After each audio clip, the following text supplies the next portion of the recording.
Fala galera, hoje é dia de Superman Absoluto número 1. É uma história da DC, escrita por Jason Aaron e desenhada por Rafa Sandoval no ano de 2024. Absolute Superman, ou Superman Absoluto, é uma nova abordagem do Homem de Aço, agora fazendo parte de um novo universo, um universo criado por Darkseid. E aqui, Kal-El tem algumas diferenças na sua origem. Aparentemente, nada dos pais adotivos, os Kent, e com grandes mudanças com os seus pais biológicos, os El. Esse é o Superman Absoluto. Absolute Superman é apresentado no novo universo da DC, algo que foi criado no quadrinho DC All-In Special. Então, se você quiser entender melhor esse universo absoluto, dá uma olhada no vídeo que eu já fiz aqui no canal e que vai ter o link aqui na descrição. Dá uma olhada lá primeiro e depois volta para esse vídeo aqui. Mas se você já assistiu ou já conhece a história, se inscreve no canal se você ainda não é inscrito e ativa o sininho das notificações, já deixa seu like para não esquecer depois e me segue nas redes sociais. E agora sim, vamos para a história. Senta aí. A história começa anos atrás, a 9 milhões de anos-luz de distância da Terra, no planeta Krypton. Um planeta com várias riquezas e avanços científicos, distribuído em cidades, como a capital Kandor. Um lugar com jardins criados em laboratório, com estações de energia movidas a lava e com supercapacitores do tamanho de arranha-céus feitos de cristais de pedras solares, uma pedra natural extraída das minas por toda Krypton. O planeta é liderado pelos clérigos da Liga Científica, cientistas que exploram energia do Sol Vermelho e recursos do planeta, em nome do progresso, a qualquer custo. A sociedade de Krypton é separada por castas, e a Liga Científica é a classe mais alta que comanda tudo. Enquanto isso, existem outras classes, uma delas que tem um tipo de S no peito, como visto no interior nas chamadas Terras Vermelhas, numa fazenda, onde as pessoas precisam até mesmo comprar a chuva para os seus plantios. Uma mulher chamada Lara Lor-Van, ou melhor, Lara El, é uma mecânica experiente que estava arrumando a colheitadeira de um fazendeiro, que reclama como, mesmo pagando valores absurdos atualmente, às vezes o sistema de chuva falha ou atrasa em chegar na sua fazenda. Algo que eles duvidam que aconteça em Kandor, por exemplo. Para piorar, o valor pelas chuvas vai subir mais ainda. E Lara diz que por esse valor ela poderia criar a sua própria máquina de chuvas, mas ela seria presa por fazer ciência ilegal. Acontece que em Krypton, cada classe tem a sua função bem definida, e uma não pode fazer a função da outra. A Liga Científica não permite que ninguém faça algum tipo de ciência além deles, e não permitem serem questionados inclusive. Tanto que Lara era uma estudante brilhante, destinada à grandiosidade. Mas uma vez, na escola, ela questionou a falta de investimento na exploração interestelar. E por isso, Lara foi proibida de entrar em qualquer tipo de ensino envolvendo ciência a partir daí. Lara tinha 9 anos de idade quando questionou isso. Ela sonhava em ser astronauta. As classes definem todos os aspectos da sociedade do planeta e são tão estruturadas que as pessoas deveriam usar símbolos visuais para distinção. A classe científica usava um símbolo do Sol Vermelho, enquanto a classe mais baixa, a classe trabalhadora, os serviçais, usavam um S estampado no peito. Alguns viam a classe trabalhadora com desprezo, como não qualificados, como se usar aquele símbolo fosse uma vergonha. Mas alguns o usavam com orgulho, porque eram eles que faziam Krypton funcionar com as suas próprias mãos. Eles eram os Homens de Aço. Por isso o S de Steel, ou aço em inglês. E um desses homens era Jor-El. Numa mina de pedras solares, 4 funcionários chegam quando um alarme de instabilidade dispara. Um deles é o engenheiro de mineração Jor-El. À primeira vista, nada parecia diferente, sem rachaduras ou algo do tipo. Mas mesmo assim, Jor-El ordenou a evacuação dos funcionários. Por causa disso, um superior aparece, incomodado por eles terem parado os trabalhadores para fazer esse tipo de inspeção. Esse superior é de uma classe acima dos trabalhadores. Ele é da classe chamada de Liga da Gestão Intermediária. São coordenadores que comandam os trabalhadores, mas que ainda assim seguem ordens dos cientistas. De qualquer forma, ele discute com Jor-El e ordena que mandem todos de volta ao trabalho. E por lei, a classe inferior deve obedecer à classe superior. Mas Jor-El, mesmo sendo de uma classe subordinada, enfrenta o homem, dizendo que tem algo de errado por ali, e eles precisam investigar. Jor-El era um aluno exemplar na sua infância e adolescência.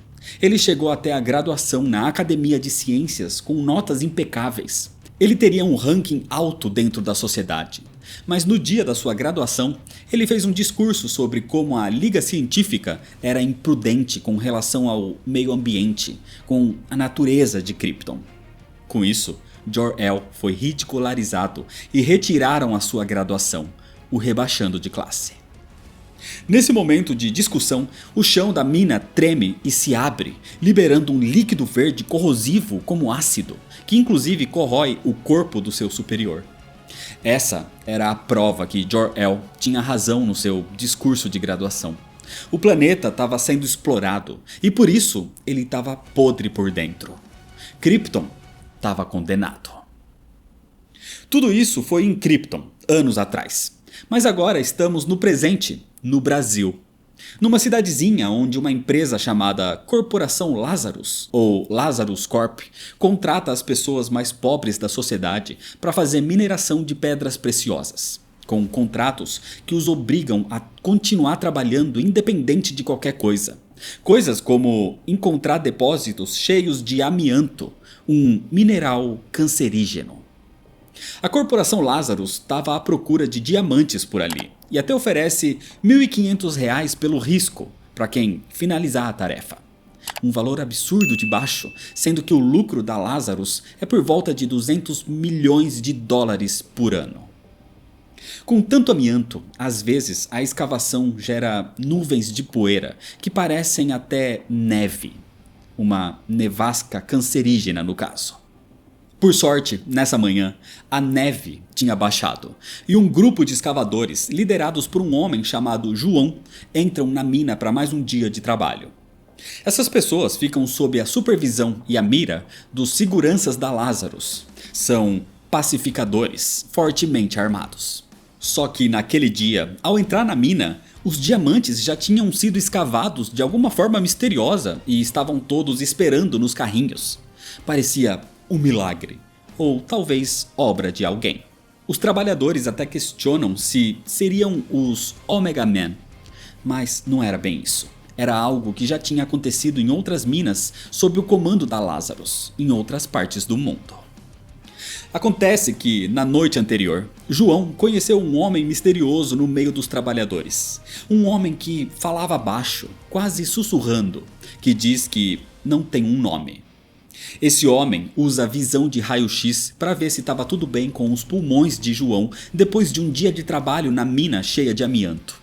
Ele diz que viu maravilhas naquele mundo, mas viu também lugares como aquele, onde indústrias controlavam o sofrimento das pessoas. E ele ainda não sabe qual é o mundo de verdade. Então João diz que o mundo de verdade é aquele em que vale a pena lutar pelo que se tem. Mas o homem pergunta como fica então quando não se tem nada. Assim, o homem misterioso diz que precisa ir, ele tem trabalho a fazer. No outro dia, João era espancado pelos pacificadores que questionavam como eles mineraram aqueles diamantes da noite para o dia. Isso cria um alerta naquele homem misterioso que estava dormindo no seu barraco nesse momento, se recuperando da noite anterior. Ele estava ligado a uma placa solar, sendo carregado como se fosse uma bateria ambulante, e o seu uniforme tinha um tipo de inteligência artificial que falava com ele, uma inteligência artificial batizada de Sol. Assim, com o avanço dos pacificadores da Corporação Lazarus para cima da população indefesa, Sol desperta o homem. Esse era Kal-El, o Superman. Kal-El usa um uniforme da classe trabalhadora de Krypton como símbolo, e cansado de se esconder por tantos anos, observando essas pessoas sendo maltratadas, agora era hora de se revelar. Kal-El consegue destruir um tanque de guerra com as mãos. Ele é resistente a tiros e os seus punhos queimam com energia solar. Mas mesmo sendo inimigos, Kal-El se preocupa se aqueles pacificadores sobreviveriam a um combate. E Sol, a sua inteligência artificial, diz que sim, aqueles pacificadores têm armaduras e armas que não são do planeta Terra. Sendo assim, Kal-El avança para cima deles e salva os inocentes do meio do conflito. Inclusive, nesse momento, João percebe que aquele era o homem que sussurrava. E Kal-El diz que se a Lazarus não pagar direito pelos diamantes, eles deveriam levá-los a alguém que pague. O problema é que a conversa é interrompida quando Kal-El recebe uma onda de choque que o deixa incapacitado. Eram drones do Comando Especial da Lazarus, soldados especializados que procuravam por aquele homem que vem destruindo seus campos de mineração em outras partes do mundo. Ninguém sabia quem ele era, até porque câmeras não captavam o seu rosto. Isso acontecia graças à tecnologia do seu uniforme que criava essa interferência. O grande problema é que Kal-El se irrita nesse momento e ele explode uma imensa rajada de energia pelos olhos. Algo que afeta os drones e os pacificadores perto dele. Kal-El ainda era inexperiente com esses poderes aparentemente, e ele se descontrola. E se isso continuasse, ele afetaria todos os inocentes também. Então ele pede para Sol desligá-lo. A inteligência artificial é programada para proteger Kal-El, o último sobrevivente da casa de El.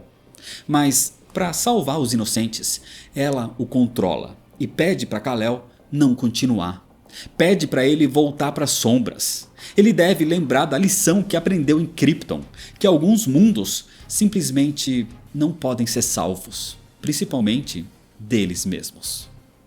Assim, controlado agora, um exército de soldados e agentes especiais da Lazarus se aproximam, e Kal-El percebe que realmente foi uma má ideia se revelar naquele momento. Ele até pensa em sair dali, mas antes de fazer qualquer coisa, ele é algemado por uma das agentes especiais da Lazarus, que o chama de Superman. Essa era Lois Lane. Enquanto isso acontecia no Brasil, no deserto de Nevada, nos Estados Unidos, na sede da Corporação Lazarus, alguém observava tudo isso, chamando o Superman de seu novo brinquedo, se questionando de onde ele vem. Esse homem parecia ter um tipo de cérebro exposto, ligado por cabos, e a sua sala tinha vários tipos de miniaturas de cidades engarrafadas. Nesse mundo existe a Fazenda Kent, mas ela é só uma fazenda velha e abandonada, que é propriedade da Lazarus também. E aparentemente nunca houve um Clark Kent crescendo ali. Isso porque Kal-El cresceu em outro lugar. Acontece que, anos atrás, em Krypton, quando Jor-El voltou para casa ao encontro da sua esposa Lara-El, ele estava em choque com tudo que aconteceu naquela mina, como ele quase não sobreviveu a queimaduras de radiação. Jor-El estava em choque porque Krypton estava condenada, e a sua maior preocupação era o seu já crescido filho, Kal-El. Nesse momento, Kal-El, que deve ter por volta de uns 12 anos de idade nesse momento, com o seu cachorro de estimação Krypto, chega para abraçar os seus pais, enquanto o solo de Krypton começa a se quebrar. E é desse jeito que, por enquanto, termina a história.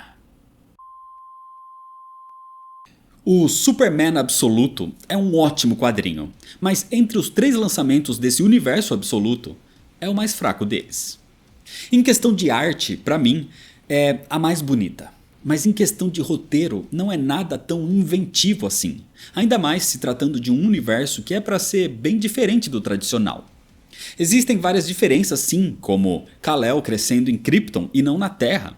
Talvez por isso inclusive que ele não tem total controle do seu poder, por não ter crescido sendo irradiado pelo sol amarelo desde bebê. Os pais dele, não fazendo parte da classe científica de Krypton, também é algo diferente. E Lois Lane seguindo carreira militar, seguindo os passos do pai. São itens diferentes e interessantes, mas nada tão fora de outras retratações já feitas em universos alternativos para o Superman, assim como toda a questão da crítica social trazida na história. De qualquer forma, é só a primeira edição. Ainda falta mais desenvolvimento para a gente ter uma opinião geral. É bom sim, ainda com vários pontos em aberto, mas dos três é o mais fraco. Superman, Mulher Maravilha e Batman Absolutos já foram apresentados. Infelizmente esses quadrinhos só estão disponíveis nos Estados Unidos por enquanto, pelo menos na gravação desse vídeo. Mas de qualquer forma, quando as continuações chegarem, serão histórias para outros vídeos. Por isso, se inscreve no canal se você ainda não é inscrito e ativa o sininho das notificações, deixa seu like se você gostou, me segue nas redes sociais para ficar por dentro das novidades e compartilha esse vídeo com seus amigos. Muito obrigado, valeu e até mais.